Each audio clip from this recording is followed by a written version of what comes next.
Good to meet you. Yeah. So can you tell me your name and what you do? Steve Slepcevic. I run a disaster management company called Strategic Response Partners. And I have a private security firm called Sabre Defense Team. After all the disaster sites you've seen, what are some of the effects to our rights and property that you should warn people? I'm going to break it down for you. I've been in the disaster space, planning, response, and recovery for 35 years. What I see happening many times in these disaster zones is that many people come in and start talking about how, the people are going to come and the government's going to kind of come and try to take their land, take their homes, take their property. What people don't realize is that many times I say, well, they're not going to come and try to take your property. You're going to give it to them. And it ruffles a lot of feathers. And they're like, what do you mean? There's no way I'm going to give it to them. And I'm like, look, if you had insurance, you're maybe somewhat fortunate, which people say, oh, they had insurance, right? And most policies give you, say, 1 year loss of use, that while you're displaced from your home, the insurance company's going to pay you up to a year. If you have a really good policy, you may get 18 months or 2 years to rebuild that property. But most of these people have generational homes. That doesn't require them to have insurance. And in areas like certain places in the mountains where they've not had a flood in forever, the last thing they think about is getting flood insurance. So many of those homes and properties have zero coverage. That is the case in North Carolina. Yeah, especially North Carolina. So what happens many times is that the county will come in and start to rezone an area because now it is considered a flood zone. FEMA's flood zone areas many times will create a thing that if you want to rebuild in there, you have to put this property, say 16, 17 feet above that flood zone, above the flood map, or that you have to push back off of a shoreline and then still raise that property up. The cost for putting caissons and putting a property on top of caissons can cost hundreds of thousands of dollars. Then if you had a fire code like from the NFIP, it may require that the house actually have fire sprinklers in it. And if you are in a wind area, a wind zone or earthquake zone, there's codes that require that may increase that cost an additional 20-25% to put shear wall, MST straps, hold downs, roof to wall connections, and those type of situations. I'm going to give you a perfect example. If you look at Maui, just for the fires alone, when I went in there and I spoke to some of the native Hawaiians, and the same issues rose. Hey, this place got caught on fire. The system failed as far as the reverse 911, the evacuation, the power lines, whatever the situation may be. But once that land burned, it also created a lot of dioxins, synthetic fires and fuels and chemicals that actually got into the soil that are highly toxic. And a lot of people don't realize the extent of chemical exposure that creates some really health issues that people are going to be suffering from, all types of cancers, leukemias, respiratory issues, basically not much different than what you saw after 9/11. And it took an act of Congress to finally get approvals for these firefighters that had all these issues with cancers and leukemia and all these other type of stuff that was directly related to the toxins that they were exposed when they were doing the debris removal on the Twin Towers. So in the case of Asheville, North Carolina, just the River 8 factories, trucks, fuel depots. Exactly. So again, a lot of chemical plants, a lot of household chemicals, a lot of stuff that's buried into those areas, into those soils. To do the cleanup, many times the environmental cleanup can take up to a year. So people go, okay, well, not much is going to happen up to a year. Now you have bodies that are trapped and buried in these things. So if you look at the failed response to North Carolina, where was the reverse 911? And every serious, knowledgeable emergency manager saw this thing unfolding and coming into that area, which you could have evacuated those zones. You could have pushed your assets in there, all the power generation you needed, the tree companies to get out there and start clearing the trees that came down, and started actually doing the work right behind it. The fact that a lot of life safety issues were not addressed, yet these are what we plan for, what they call all scenarios type planning. There's no excuse, right? People are either 100% or you're zero. There's an extreme accountability that has to be called for these type of things. The environmental cleanup takes typically up to a year once it's approved and started. Then the planning of what the rezoning is going to be and getting permits many times will take up to another year. So many times These rebuilding processes, if you're lucky, will start on the 3rd year, but most likely on the 4th year. Now, I'm not a fortune teller, but I can tell you, if you look at Maui, I'm just going to go back to the most recent one, Maui, right? Before they started, it's taking them a year to do the environmental cleanup. Don't take my word for it. Go to Maui, see what's happening. Before the fires, it took about up to a year to get permits in the county of Maui, right? So they'll be lucky if they start rebuilding on the 3rd year. And what many people don't understand is that if that grocery store is no longer there, if that dry cleaner is no longer there, if that mechanic's no longer there, and you have these rebuilding processes happening in small little pockets, right? One person puts up a house, but the 4 or 5 homes around him are destroyed. He's reminded every day, there's a PTSD factor to the fact that these people are living in this environment, and they're constantly reminded everything before the storm that they relate, and then, oh, that was before Hurricane Helene, or this was after Hurricane Helene. But they're reminded in that environment every day as they're driving up the streets, so-and-so lived there, they died in the storm. So-and-so's kid died in the storm, right? This business was lost. This business tried to reopen, but because they didn't have the same customer base that they've had for a long time, they're not able to reopen.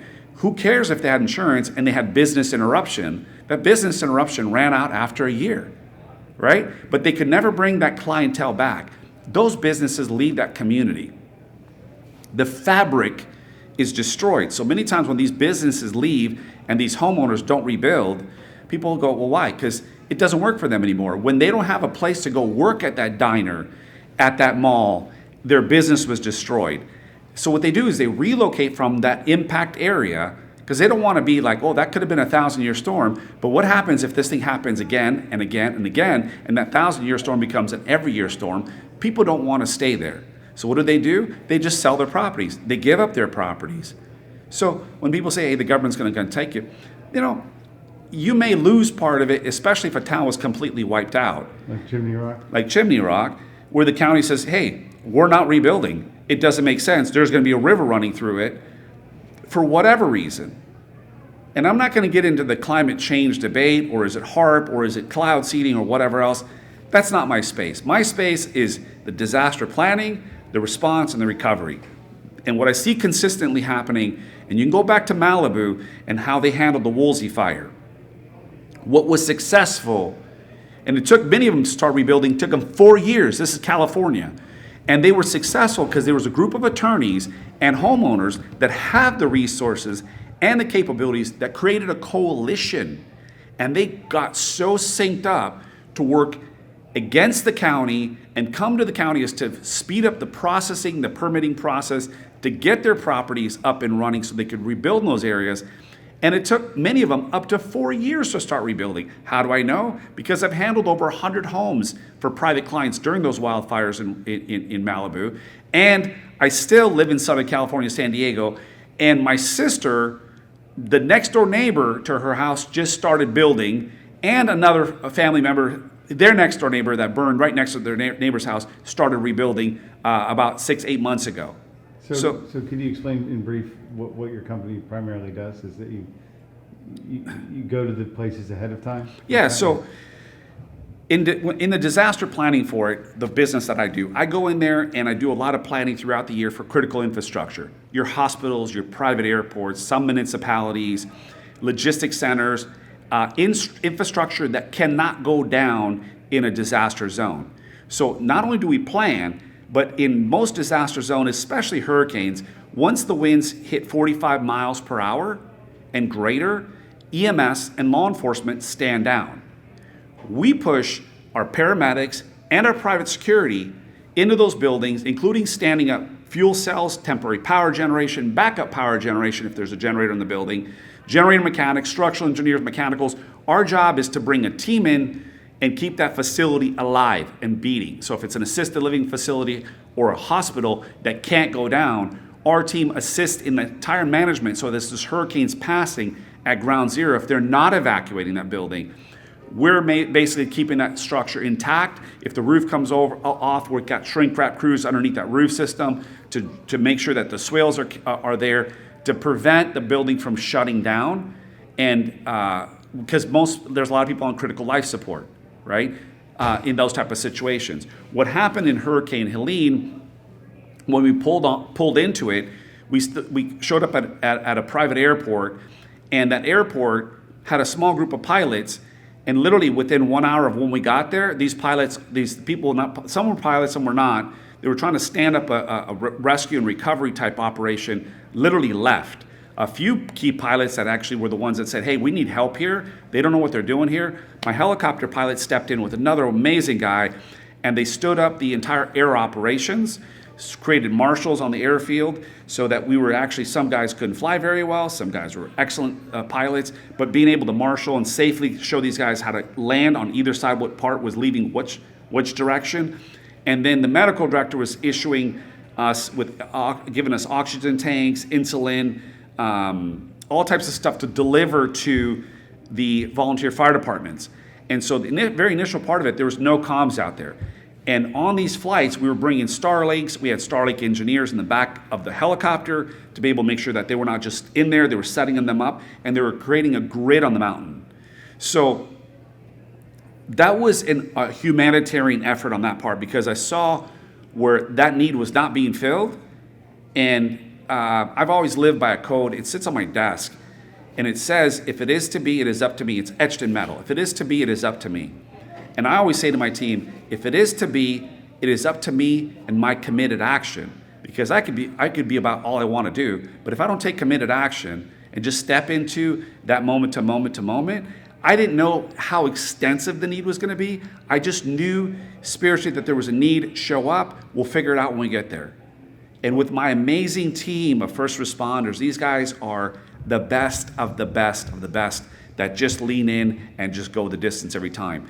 But that's how things get done. So leadership in these type of areas, they're either 100% or zero, like I said.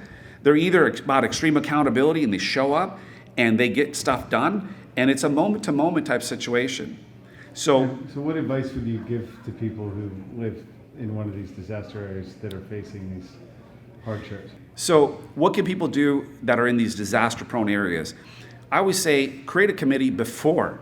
Have a planning committee of what you guys are going to respond like. Because if you think the government's going to come save you and they're going to be the people there for you, you can see based on results they didn't. So look at that as being the norm. It's not you to sit there and say, oh, the government, the big awe is going to come save you. They're not going to save you.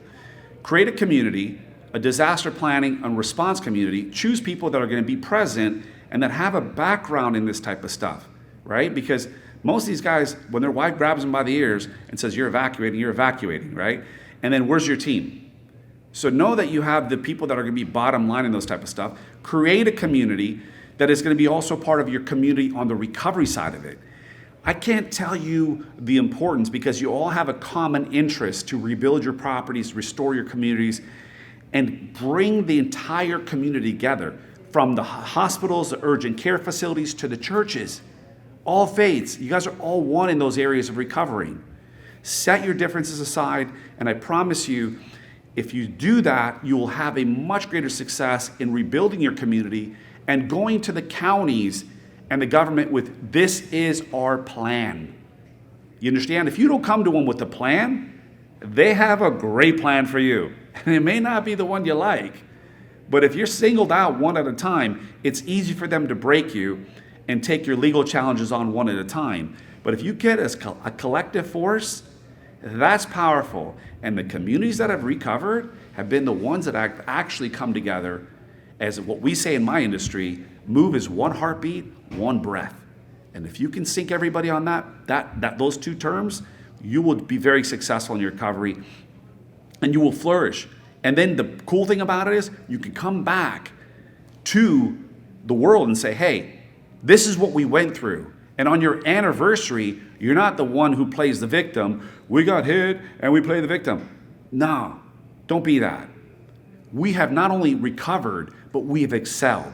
And come back to our community and remember the good times we had here. And that be the message. That be your message of love, excitement, the camping, the water. Restore your mountains, restore your communities, and build better, resilient communities. That's my advice. Okay, great. And any other words of wisdom from some sites you've seen, or successful or unsuccessful cases? I mean, take the environmental side of it seriously, right? People that are going through some of these areas, they don't know the chemical exposure that they have, and then years later they find that they have all these other serious health issues that are directly related to the toxins that they were digging through without personal protective equipment, not using any type of stuff to detox, just There's a lot of stories of that now there. Yeah, so a lot of exposure to chemicals and stuff that are unforeseen, that people have some really serious health issues after these type of scenarios. The other part that's really important is, if you've learned anything from this disaster, was communication controls chaos. The first phone calls that we got from people that had satellite phones were the ones that got the first treatment of rescues and got picked up and got moved off the X. Okay, their phones and SAT systems, their cell phone systems, their internet was completely out. So good as that phone. Great, and the fact that AT&T, I know iPhone has a new SOS feature on it with the satellite beacon on it. If Elon Musk comes out with not just Starlink, but he comes out with his phone that's going to be connected to a satellite thing, that's going to be completely game changing. But yeah, listen, all our sat phones come from sat123.com.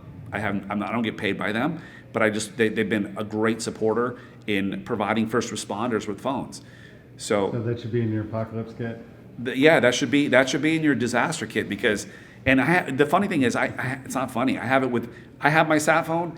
Every one of my kids and my wife has a sat phone. Every one of my team members, and every one of my first emergency responders, my vendors, like fuel guys, I have a roster of everybody on the security, on the intel, on the food, on the power, all of it, so that I have all that. Because to me, the way I look at it is, if when you see all the AT&T phones and 911 went down and Verizon went down, all these glitches, and when they give 50 senators sat phones in case of a crisis, and we're heading into the elections, I'm just telling you, I would have some sort of sat communication. I would have a disaster plan for your family, so that you, just in case, right? Just for a rainy day, you're going to want to have that jacket.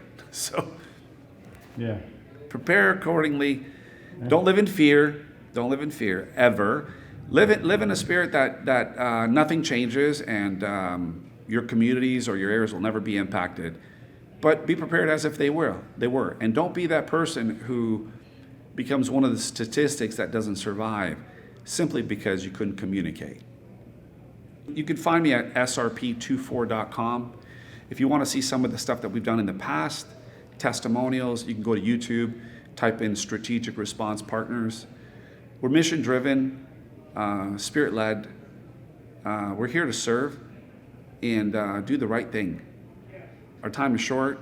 I feel that our job is simply to be a light, and to serve mankind and just be good people, because I feel in America, most people are good. There's a few that are unaccountable, but that's for them to take a look at. Okay, great. Well, thank you for your time. Huh? No worries. Thank you. Yeah.